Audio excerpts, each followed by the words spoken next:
Em 1596 nasce um dos matemáticos, também filósofo e físico, dos mais fodas do período renascentista e autor de uma das frases mais famosas do ensino médio. Penso, logo existo. Estou falando do considerado fundador da matemática moderna e precursor do racionalismo, René Descartes. E esse cara tem tudo a ver com função, dá uma olhada nisso aí.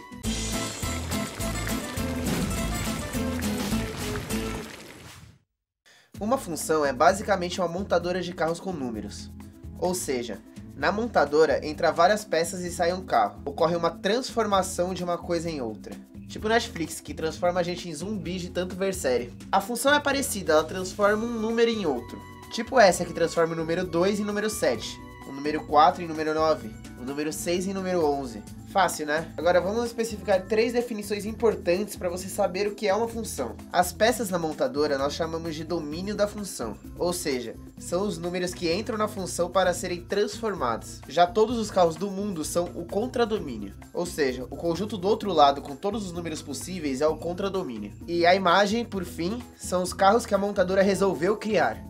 Ou seja, são os números que a função irá transformar, sacou? Agora tem uma questão importante. Quando que uma montadora é digna de ser uma função? Tem duas condições para isso. Se existe uma montadora que esquece de colocar uma peça no carro, esta montadora não é digna de ser uma função. Ou seja, uma função que não transforma o -1 em nenhum número, esquece o -1 lá, não é função. A segunda condição para ser uma função é mais óbvia. Não é possível usar uma só peça e produzir 2 carros diferentes. Ou seja, com um motor produzir 2 carros diferentes. Se isso acontecer, não é função, é magia. Magia e edição de som, né? Na função é a mesma coisa. Um elemento do domínio não pode gerar 2 elementos da imagem. Se isso acontecer, não é função. Agora, uma coisa que a galera confunde é se na função é possível você criar um elemento na imagem a partir de 2 ou mais números no domínio. E se você pensar na montadora, isso é óbvio. Precisamos de várias peças para gerar um carro. E se isso acontece, é função. Agora vamos classificar as montadoras deste Brasil em 3 tipos: a injetora, a sobrejetora e a bijetora. A primeira montadora famosa é a montadora injetora, ou melhor, função injetora. Essa montadora é meio de fachada, tá mais com cara de loja de carro. É aquela que compra o carro usado, dá aquela lavada, encerada e já passa pra frente. Na função é a mesma coisa. Para cada elemento do domínio, há somente um correspondente na imagem. O segundo tipo de montadora é a montadora mais futurista do mundo. Ela fica nos Estados Unidos e se chama Tesla, do Tony Stark da vida real, o Elon Musk. Não agora, mas daqui a alguns anos a Tesla provavelmente vai produzir todos os carros do mundo. Nesse caso, a imagem será igual a todo contradomínio. Não irá sobrar elemento nenhum no contradomínio. Essa função é chamada de sobrejetora. E por fim, a terceira e última classificação é a Tesla do futuro, que não irá produzir mais carro nenhum, somente arrumar os existentes. Ou seja, exemplo de A mais BC, os 2 produtos possíveis seriam B mais AC ou C mais AB. Os 2 produtos possíveis seriam... Nesse caso, quando as funções são os 2 ao mesmo tempo, a gente chama ela de bijetora. Sabendo disso, bora estudar a função mais tranquila do ensino médio. É a função polinomial de primeiro grau e é aí que entra o nosso amigo René Descartes. A álgebra, na matemática, é o ramo que estuda as equações que são usadas desde a antiga Babilônia. Já a geometria tem interesse nas formas, áreas, volumes e foi desenvolvida principalmente na Babilônia e no Egito. E esse conhecimento era usado, por exemplo, pelos agrimensores, que eram os funcionários do faraó, cuja uma das funções era restabelecer as fronteiras das propriedades após a inundação do rio Nilo. Cara, imagina a confusão que era. O rio Nilo inundava, as demarcações se perdiam tudo, tá ligado? Aí depois que o volume do rio diminuía, tinha que ficar marcando tudo de novo. Ah, aliás, falando em Egito, Revisão tem uma série sobre o Egito bem da hora, deve estar aparecendo aí embaixo pra vocês agora, dá uma olhada ali se tiver tempinho. Enfim, até o século XV não existia uma relação tão clara entre a álgebra e a geometria.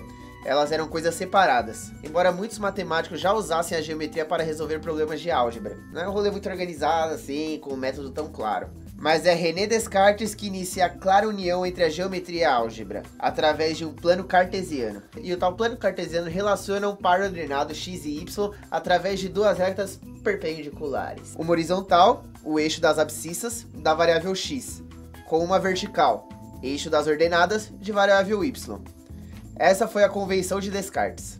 E como uma função é uma equação que transforma o x em y, temos que se uma função transforma o número 1 no número 3, o número 2 no número 5 e o número 3 no número 7, nós temos uma função cuja geometria é a de uma reta. E a fórmula geradora dessa reta é dada pela equação y é igual a 2x mais 1. De fato, se eu colocar os valores de x na equação, eu vou gerar o valor de y que eu tinha indicado. Esse é um exemplo de função polinomial de primeiro grau, porque trata-se de um polinômio onde o x tem grau 1. Já se o x estivesse em grau 2, o polinômio seria de segundo grau. A equação do primeiro grau é dada por y igual a ax mais b.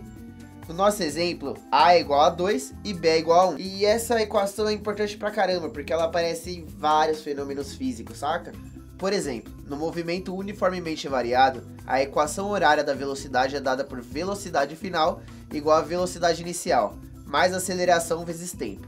Ou seja, v final é como se fosse nosso y, velocidade inicial como sendo nosso b, conhecido por ser o coeficiente linear, e nossa aceleração será o nosso a, conhecido por ser o coeficiente angular, e tempo a nossa variável x. E o mérito de Descartes é relacionar essa equação com o plano cartesiano. Então, bora aprender a fazer esse gráfico. Dado uma função y é igual a 3x mais 4, basta fazer os dois pontos dessa reta para conseguirmos construir o gráfico. Para conseguir um ponto da reta, basta eu dar um valor para x e encontrar o seu y correspondente. Então, quando x é igual a 1, y é igual a 7. E quando x é igual a 2, y é igual a 10. Pronto, basta eu marcar esses pontos no gráfico e traçar a reta. É claro que eu posso conseguir outros pontos. Por exemplo, se eu quiser saber onde o gráfico cruza o eixo x, é só eu igualar o y igual a 0. Até porque quando o gráfico cruza o eixo x, é porque o y é igual a 0. E quando o gráfico cruza o eixo y, é quando o x é igual a 0. Nesse caso, igualando o y a 0, passando 4 para o outro lado e dividindo por 3, portanto, a raiz dessa equação é o par ordenado menos 4/3 de 0. Agora, para saber onde o gráfico cruza o eixo y, basta eu igualar a 0 o x. Nesse caso, y é igual a 4, ou seja, o par ordenado será o 0 e 4. Veja que o valor do coeficiente linear será sempre onde o gráfico irá cruzar o eixo y, porque quando o x é 0, sobra só o b. Mas e se for o contrário? E se tivermos dois pontos e precisarmos da equação de reta geradora desses dois pontos, como é que faz? Tem vários jeitos, dá pra fazer, por exemplo, por sistema linear, mas aqui iremos explicar o método clássico, Yo-Yo-Mi-Show. A primeira coisa que você precisa determinar é a inclinação da reta, que é dada pelo coeficiente angular. Para isso, você precisa descobrir qual a tangente do ângulo de inclinação. Nosso coeficiente angular é igual ao valor da tangente desse ângulo. Portanto, podemos imaginar um triângulo formado. E para calcular a tangente do ângulo θ, dividimos o cateto oposto pelo cateto adjacente. Ou seja, é só pegarmos a variação do y e dividir pela variação do x. Ou seja, se temos dois pontos, o menos 1 e 5 e o 3 e 13, o coeficiente linear é dado pela variação do y. Ou seja, 13 menos 5 dividido pela variação do x, que é 3 menos menos 1. Isso é igual a 8 dividido por 4, ou seja, o coeficiente angular é igual a 2. Veja que como a nossa reta é crescente, nosso coeficiente angular é positivo. Se nossa reta fosse decrescente, o coeficiente angular seria negativo. Agora é só usar a fórmula do Yo-Yo-Mi-Show, que é dada por y menos y0, Yo-Yo, é igual a vezes x menos x0, Mi-Show. Chamo Mi-Show porque na verdade costumo usar um m ao invés de a, mas fica mais fácil usar o a mesmo. x0 e y0 são os valores de qualquer um dos pontos da reta. Selecionando um dos pontos e colocando o valor de a na equação, temos que y menos 5 é igual a 2 vezes x menos menos 1. Temos que y menos 5 é igual a 2x mais 2. Passando o menos 5 para o outro lado, temos que o y é igual a 2x mais 7. E tendo essa equação, conseguimos calcular qualquer um dos infinitos pontos desta reta. E agora imagino que deve estar passando pela sua cabeça aí, pra que tu precisa aprender isso? Bom, basicamente para você não ser enganado. Bora olhar um exercício típico que o Enem costuma cobrar. Dá uma olhada nesse gráfico de homicídios por arma de fogo no Brasil, tirados do mapa da violência realizado pela Flaxo Brasil. O gráfico mostra que desde a década de 80, o número de homicídios foi crescendo, chegando em 2003 com 20,4 homicídios. E você deve estar se perguntando, mas como assim 20,4 homicídios? É que esse gráfico mostra o número de homicídios a cada 100 mil habitantes, saca? E no Brasil, como você deve saber, nós não temos apenas 100 mil habitantes. A gente tem, tipo, exponencialmente mais que isso. Mas esse é o valor relativo para fazermos comparações ano a ano. Em 2003, no Brasil, nós tínhamos 182,5 milhões de habitantes. Então, para você saber o número exato de homicídios realizados com arma de fogo, basta você fazer o quê? Uma regra de 3. Segundo o gráfico, houve 20,4 homicídios para cada 100 mil habitantes em 2003. Portanto, para 182 milhões de habitantes, quantos homicídios foram registrados? Fazendo a regra de 3, chegaremos em incríveis 37 mil pessoas assassinadas por arma de fogo aproximadamente. É muita gente, 70% dessas vítimas são de pessoas negras.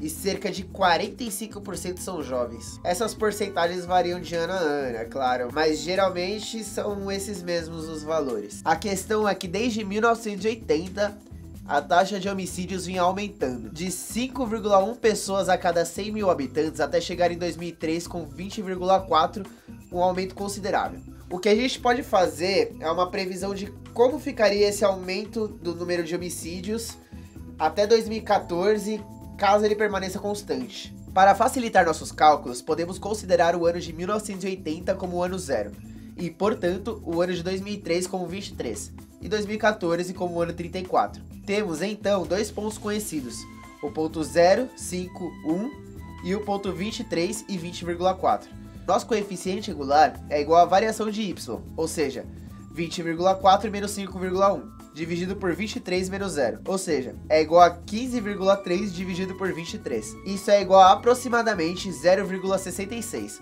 ou 2/3. Colocando na nossa forma e usando o ponto 0, 5,1, temos que y menos 5,1 é igual a 2/3 vezes x menos 0, ou seja, y é igual a 2/3 de x mais 5,1. Agora, se queremos saber a taxa de homicídios em 2014, é só substituirmos o número 34, que corresponde a 2014 na nossa escala que criamos. E chegaremos que essa taxa será no valor de 27,7 homicídios com arma de fogo a cada 100 mil habitantes. Mas, na verdade, a gente não chegou nesse valor no ano de 2014. A nossa taxa de homicídio foi de 21,2. Muita coisa aconteceu ao longo desses anos, tipo o PIB do Brasil, que é basicamente a soma de tudo que produzimos, aumentou significativamente nos últimos 10 anos, saindo de 1,2 trilhões de dólares em 2003 para 1,9 trilhões de dólares em 2014. O IDH do Brasil também aumentou. Segundo o PNUD, saímos de 0,682 em 2000 e chegamos a 0,744 em 2014. Mas, olhando para os dados de homicídios com armas de fogo, parece que um fato que ocorreu em 2003 foi crucial para essa diminuição. E é claro, nós estamos falando da Lei do Desarmamento Civil, que dificultou o porte de armas civis para pessoas como eu e você, civis. Após a lei, nossa taxa de homicídio passa a descrever uma taxa decrescente, que infelizmente não dura muito, e desde 2012 a taxa vem subindo novamente. Podemos, portanto, calcular o quanto essa taxa vem aumentando. Se fizermos esse cálculo, veremos que a reta entre 2003 e 2014 tem coeficiente angular de 0,07. Ou seja, como temos um coeficiente angular entre 2003 e 2014 9 vezes maior que o coeficiente angular entre 1980 e 2003, ou seja, temos um crescimento muito menor nos últimos anos, mas que ainda continua matando bastante a nossa população, principalmente os jovens negros. Mas por que saber disso impede que você seja enganado? Porque quando você receber uma informação, você saberá duvidar dos dados apresentados. O número de homicídios no Brasil é bastante alto tanto em números absolutos quanto relativos, mas quando nos são apresentados os números absolutos ou comparações desproporcionais sobre algo, é bom lembrar que temos a sexta maior população do mundo, fazendo com que nossos números absolutos sejam maiores. Por isso, a importância de sempre comparar os números relativos. Outra coisa muito importante é verificar fontes. Enfim, duvide sempre de dados. Eles são uma ótima forma de dizer para vocês uma mentira com cara de verdade. Inclusive, será que o que eu falei pra vocês é verdade? Por que você não dá uma olhada nas fontes para descobrir? Então é isso aí, galera. Se você gostou do nosso vídeo, deixa o seu like aqui pra gente, deixa o seu comentário se você tiver alguma dúvida. Não se esqueça de se inscrever no nosso canal, é muito importante para nós. Nós estamos também em outras redes sociais, como por exemplo o Facebook, o Twitter, o Instagram. Segue a gente lá, em todas é Canal Revisão. Para você que tem um pouco de preguiça de ficar assistindo os vídeos e tal, e quiser apenas ouvir as aulas para aprender, nós temos um novo podcast que está aqui na descrição do vídeo. É só você olhar lá na descrição que está lá o link. Se você quiser dar uma ajudinha para nós, para que a gente continue produzindo vídeos de forma gratuita, acesse o nosso crowdfunding. É apoia.se/canal Revisão e deixa o dinheiro para nós. Valeu, galera. É isso.